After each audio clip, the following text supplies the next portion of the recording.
D'autres diront que la source de ce désir nommé prière n'est pas seulement élan vital, mais quelque chose qui s'enracine dans le moi.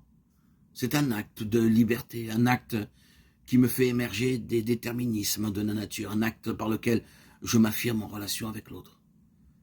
La prière est un « je suis » qui s'adresse à un « toi ». De ce « toi », j'attends la plupart du temps la reconnaissance, la confirmation affective de mon existence, une émotion plutôt qu'une vitalité. D'autres diront encore que ce désir nommé prière s'enracine dans un désir du soi.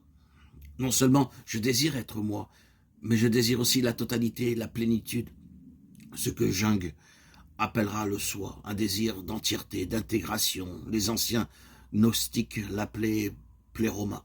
En hébreu, on dirait un désir de shalom. Shalom, qu'on traduit généralement par paix, signifie être entier, shalem. Nous ne sommes pas en paix parce que nous ne sommes pas entiers, d'où ce qu'on appellera encore désir de réalisation. Réaliser le soi que nous sommes. L'homme réalisé, c'est celui qui a atteint le tout, dans lequel il peut connaître enfin la plénitude et l'apaisement. Pour certains, le soi est la fin du désir. Qu'aurait-il d'autre à désirer que tout? Pour d'autres, une expérience de plénitude, d'entièreté, qui n'affiche pas complet et possible.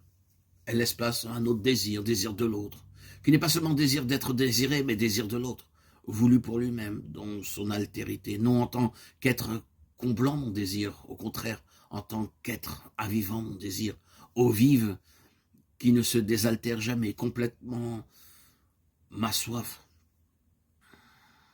Ce désir serait le plus haut désir et ce qui fait de l'homme un être vraiment humain. L'homme n'est pas seulement un être à qui l'être manque, à qui la plénitude manque. C'est un être à qui l'autre manque. Il y a en nous un désir qui ne cherche pas à être comblé par un objet. Et il s'agira de veiller sur lui pour ne pas faire de Dieu le bon objet qui pourrait servir à cet usage et combler nos manques. Mon désir, c'est ma prière. Et cette prière est toujours plus qu'un besoin et qu'une demande, même si le besoin n'est jamais pur besoin, même s'il porte la marque de l'esprit, c'est-à-dire du désir de l'autre, qui trouve son origine dans le besoin de l'autre, mais qui ne lui est pas réductible. Désirer l'autre, en effet, c'est le vouloir pour ce qu'il est, ce que je ne suis pas. C'est par conséquent renoncer à en faire l'objet de mon besoin, renoncer à le réduire, à réduire l'autre au même, au soi ou à la totalité.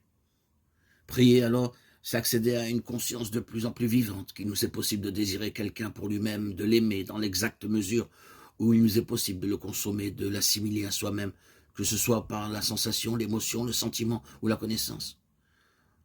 Ce désir nommé prière révèle dans l'homme la possibilité de désirer l'impossible.